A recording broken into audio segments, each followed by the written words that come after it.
What's going on, guys? Your man Unspoken Reviews back again with another video, and today we're doing another review of Daredevil Born Again episode 2, entitled Optics. Our episode is definitely centered around Matt trying to help out the hero Hector Ayala, aka the White Tiger, pretty much helping him out after he finds himself into some trouble, and also how Wilson Fisk may not be changing as much as he thinks he is. But it's pretty interesting watching in this episode how both Matt and Wilson are both struggling with the parts of themselves that they have both agreed that they'd lock away, and you see how each of those parts of them are slowly slipping out in this episode. All right, guys, so this episode was kind of titled Optics, especially centered around Wilson Fisk and his attempt to also become mayor, how he's dealing with his first 100 days in office and the hurdles he's going through trying to create the kind of good image for the public so people don't see him as the criminal as everyone, or at least most people in the city,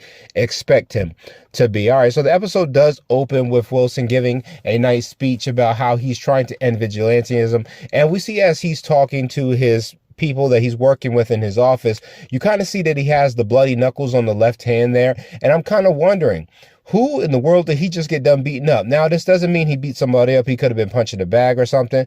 But if we know Fisk, more than likely he hit a couple people. I'm wondering if he put his hands on Adam, you know, the mysterious lover that Vanessa has been having. I'm not sure, but we see that his fists are a little bit bruised, more bruised than they should be.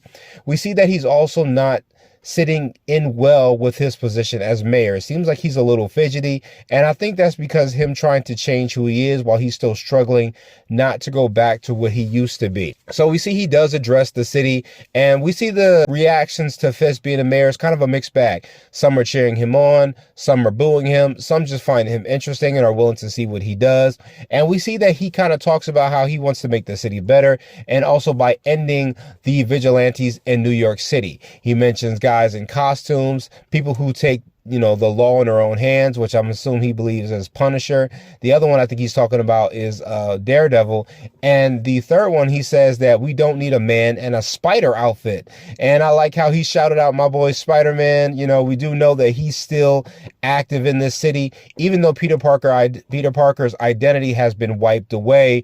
He is still Spider-Man in the city, and he's still out there taking on that responsibility, trying to be a hero and help the citizens. One thing I've always liked about Spider-Man is even though he does have these real strong powers, he's still a street-level hero. Fans of comics really consider him a street-level hero. And the idea that Fisk has it out for him, I'm really hoping this is something we get in the MCU, especially with Spider-Man 4. All right, so we also get our chance to meet Hector Ayala. It seems that he's on his way somewhere and through the subway as he's talking to his wife on the phone, when he starts to realize there are two men roughing up a third guy. They seem to be beating him up in the subway, and the man steps in. You know, he steps in and tries to be that good Samaritan, telling them to back off, saying, hey, 2 against 1, you damn right, I got a problem with that. And he's just trying to break up the scuffle, and he gets into a fight with these two guys. Unfortunately, one tries to take a swing, he trips over the other, and he gets hit by a train. That was a silent train, man. Didn't nobody hear that coming? I was like, man, you think that when you hear the train coming, you would stay away from the tracks at all costs. But the man ends up dying as he's hit by the train, and the other guy pulls out a pistol and says NYPD, police. And this entire time, they had absolutely no opportunity to, or never took any opportunity to announce themselves or announce their title. I thought maybe they were just trying to stay undercover.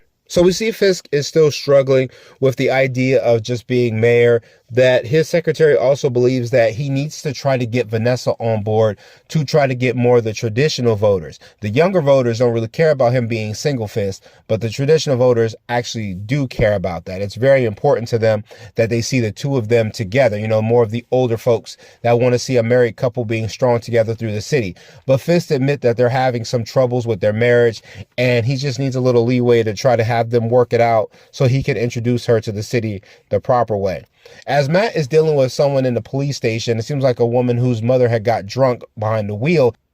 His hearing starts to pick up Hector Ayala getting beaten up by some cops, and he comes in and asks him some questions with the idea to represent him in the arraignment, which Hector says that he can't afford him, but Matt isn't really worried about that. And we do see that as he's telling Matt exactly what happened, Matt believes him for the most part, but based off of the way that Hector is talking, he recognizes that he's hiding something. He may not be responsible for killing that cop, but he is giving off certain mannerisms and features in his language and body language that is letting Matt know that he's keeping something secret. We also see that the cops have also changed their story. They're trying to say that they were dressed in their uniforms, that they were uniform proper, and that they told Hector to walk away, and he didn't, and he ended up pushing that man over the platform. So I do like, after this, there is a pothole that is being filled in the city. And it was very interesting when I seen it. It looks like the type of pothole you see from a superhero battle. It looks very deep, really damaged in the road there. And you see a lot of the cars are trying to get around it. And Fisk is getting irritated that they can't get around the pothole. So he actually gets out the car, and taking the advice from his secretary about optics, he calls the foreman over and pretty much gives them the approval to fill that hole without any more hesitation. And they get right down to it right away. And this is actually smart on Fisk's part, because he ends up actually getting the attention of a bunch of pedestrians and a bunch of people in their cars. They get out with their phones and they start recording him.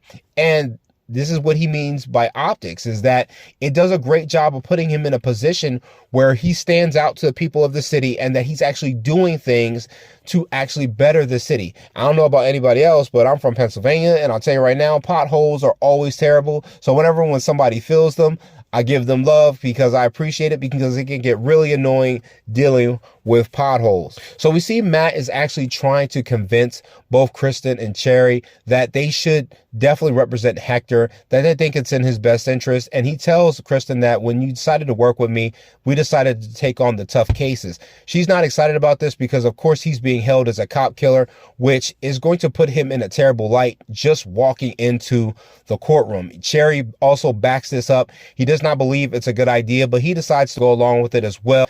And Matt also asks him to try to do some conversation, do a little bit of snooping with Hector Ayala, try to find out more about him, because even though he may be telling him the truth about what happened, he's not telling him the full truth about himself. So, of course, the next day, we do see Matt and Kirsten do go to the courtroom for the arraignment for Hector.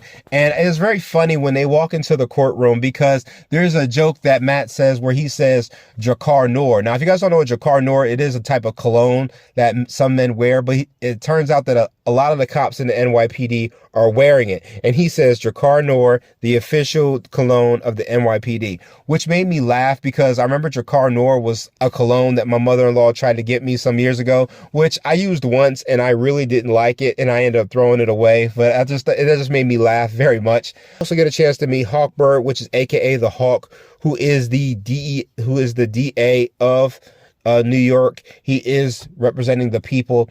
And even though Matt is trying to, defend Hector, give an account of who he is, his time in the military, and the good he's done in the community with him having no priors, no one is trying to hear it. The judge immediately dismisses any type of opportunity for bail and just throws away any possibility of this man having any type of innocence to his name. And it's disgusting, really, how fast the justice system is so willing to just shut everything out, not hearing any evidence, not hearing any type of defense that they have, in order to see that this may not have happened the way it has been told to them, or the way it has been spread throughout the city. And we see Hector is defeated by this, but Matt isn't giving up. He's still willing to find out more to try to prove his innocence. So we also get a chance to meet BB Urick. This was pretty cool. I didn't actually know who this character was yet. I mean, I had heard the character name, but I wasn't exactly sure if we were actually going to see her, but we actually see her this time. And it seems that one of Fisk's people, Daniel, which I think he's pretty interesting of a character. He's a very hype, modern type of kid when it comes to this whole election thing. He brings her in with the opportunity of meeting with Fisk and getting to talk to her. And I hate the idea that Fisk actually ends up mentioning Ben, as he realizes he puts the two and two together and realizes that they are related, as BB is actually his niece. And it's messed up, because Fisk is just like, he was a good man, a journalist. I knew him. And I'm just like, dude, you strangled him with your bare hands. What are you talking about? You knew him. You killed him. Unfortunately, it doesn't seem that BB knows this yet. And it's really kind of messed up as she's having this discussion with somebody who is responsible for killing a member of her family.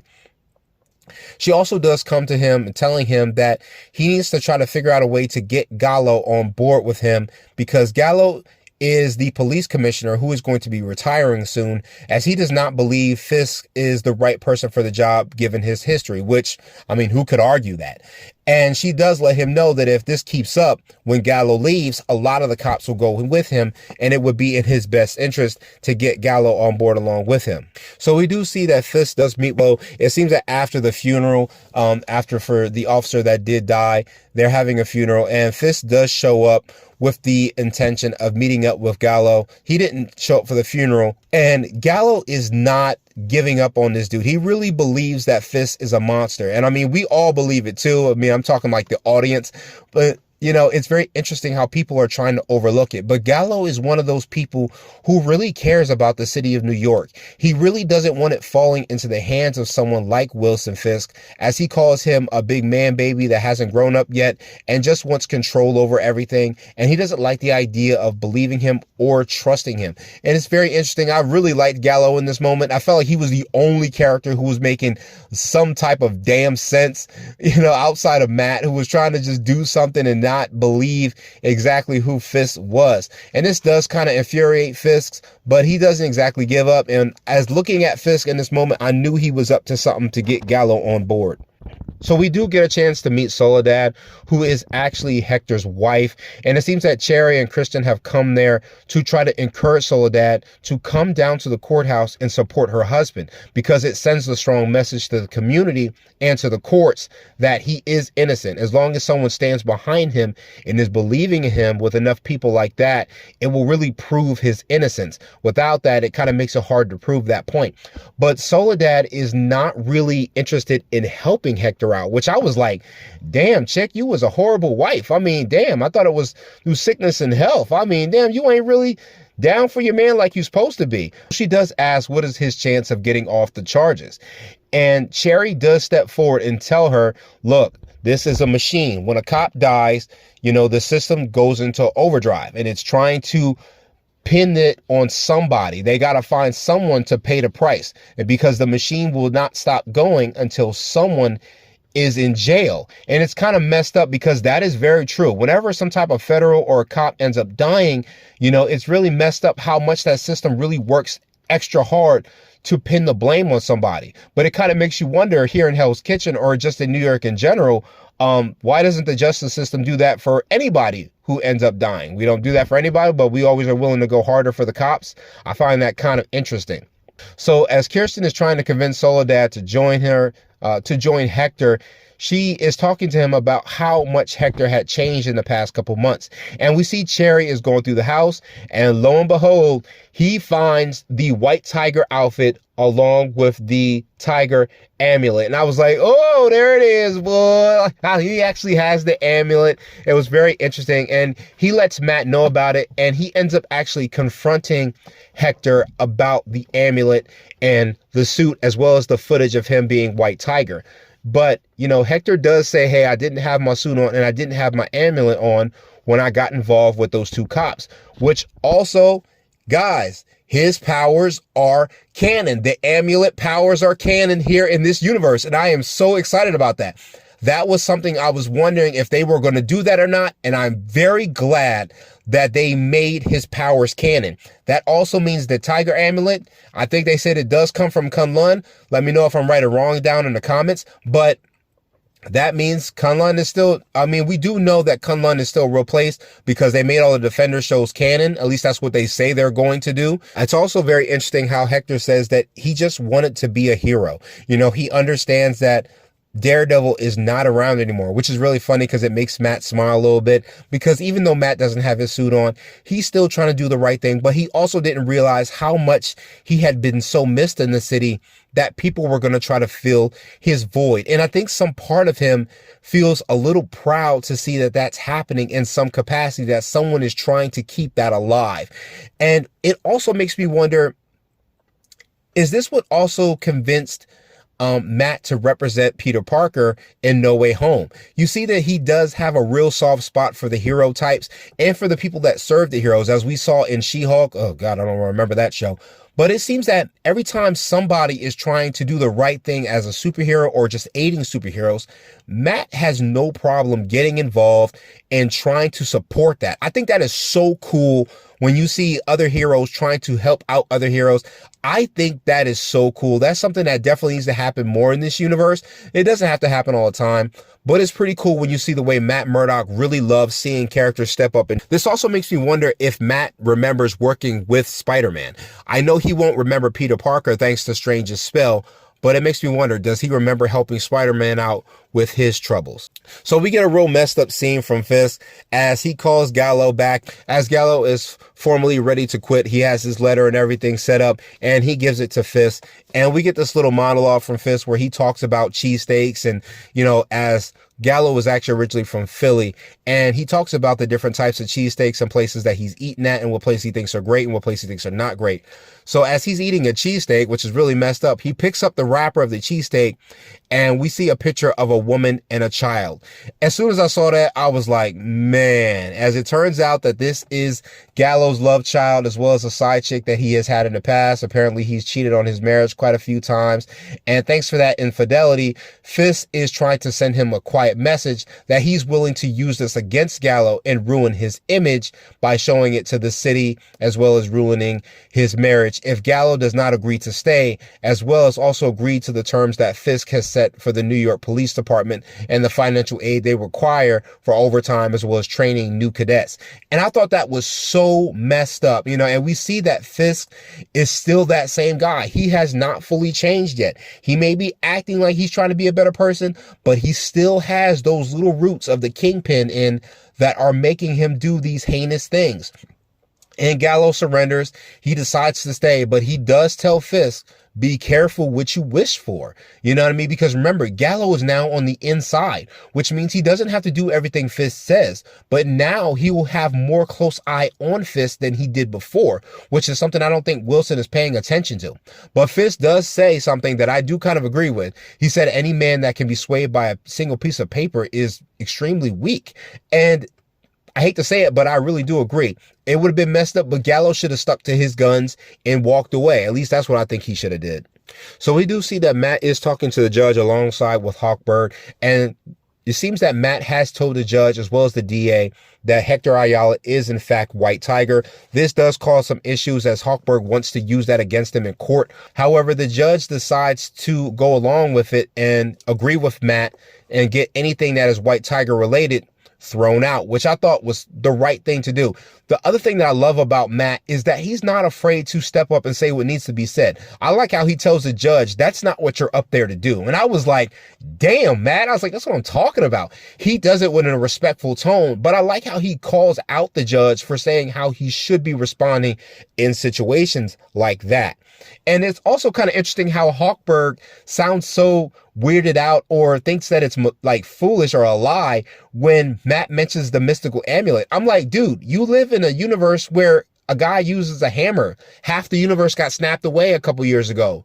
There was aliens that came out of the sky in New York City. There are Avengers or Avenger-ish characters running around. There's a guy who lives in Greenwich Village that uses a portal to jump in and out of places. What are you talking about, bro? Like, how are you saying that? How are you weirded out by a mystical amulet? I was just thrown off by that, but okay. So we do see Matt is struggling with his religion a little bit, and we see he is still kind of twirling the horn piece that Karen gave him as he is still struggling with his Daredevil persona. You can see that he kind of misses being that, but also wondering, did he make the right choice? It seems that Cherry does try to tell him that he likes this type of Matt Murdock a lot better, but even Matt is starting to believe that him as Daredevil makes far more better of a difference than him being Matt Murdock, the lawyer. And it's very interesting how he's just struggling with his religious side. You know, we see him standing outside of a church and struggling with the forgiveness of himself after attempting to kill Bullseye, as well as losing Foggy. We see he's still struggling with that part of himself. However, he does decide to follow Powell, who was one of the police officers who was involved in the situation with the officer getting killed. And he follows him throughout the city, trying to get more information on him to see what he may be hiding. And at the same time, we see that both Wilson and Vanessa meet up with Heather, who is now going to be their therapist. That's right, guys. Earlier in the episode, it seemed that Fisk had sent one of his people to meet with Heather and get her to become the therapist for both Fisk and Vanessa. She does sign the NDA, and after that, she does do a therapy session with the two of them as they are struggling to try to repair their marriage, which I thought was so messed up. It makes me wonder, does Fisk know of Heather being involved with Matt? Because Heather does know that Matt Murdock does not like Wilson Fisk and has a really negative opinion towards him. Is she going to tell him that they're doing therapy for them? Technically, she's not supposed to, as the NDA is supposed to prevent that. I don't know if that's going to change, but it's a very interesting story element that is going to kind of test their relationship moving forward. So Pal and the men do manage to track down the man, Nicky Torres, who was actually the man that was being attacked on the subway that Hector did save. And they are trying to find him with the attempt to kill him, as this would eliminate him as a witness, preventing Hector from having any type of defense to corroborate his story. However, Matt tends to overhear this, and he tries to get to Nicky Torres' house right away, which he makes it there first and convinces Torres to work with him after explaining who he is. Torres immediately fights him off at first, but agrees to follow Matt's instructions and heads to the park to meet up with Sherry, where he'll be safe. And we do get that trailer fight scene where we get that bone breaking as they do come in and confront Matt, and they do attempt to kill him. They're beating the shit out of him. They get ready to kill him. However, you see Matt is really trying not to go there. You see him bleeding. You see him fighting with that intense rage to let the devil out. He's trying not to. They put a gun to his head, and my man just goes ham. He starts breaking arms, slamming them against refrigerators, throwing them down the floors, breaking ribs. I mean, he is going in. And you see he puts his glasses on, and he just lets out this deafening scream. As you can tell, he's just letting out some of the devil. And that was the conclusion of the episode, guys. A great episode, definitely centered around watching Matt and Fisk dealing with their sides of themselves slowly leaking out. I love how both of them are starting to really give in to their urges, how they're struggling to hold on to their treaty that they set up between each other. Because let's just be real, these two are they're alpha in their abilities, man. And it's really hard to turn those things off when it's all they know.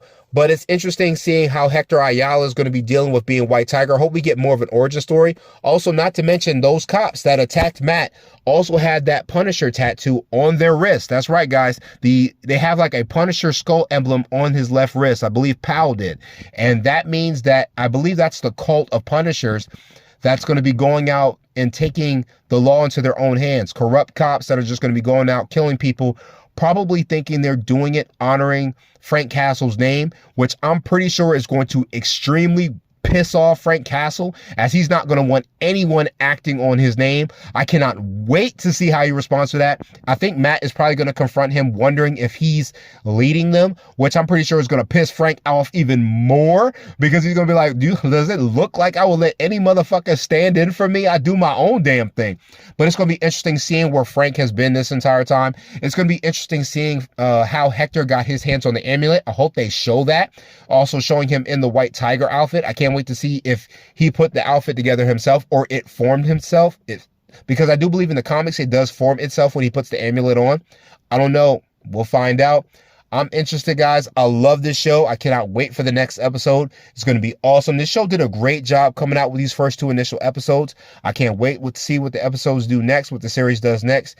If you guys enjoyed this episode, if you guys are enjoying the series so far with these two episodes, hit that like button, hit that subscribe button, and I will see you guys in the next one.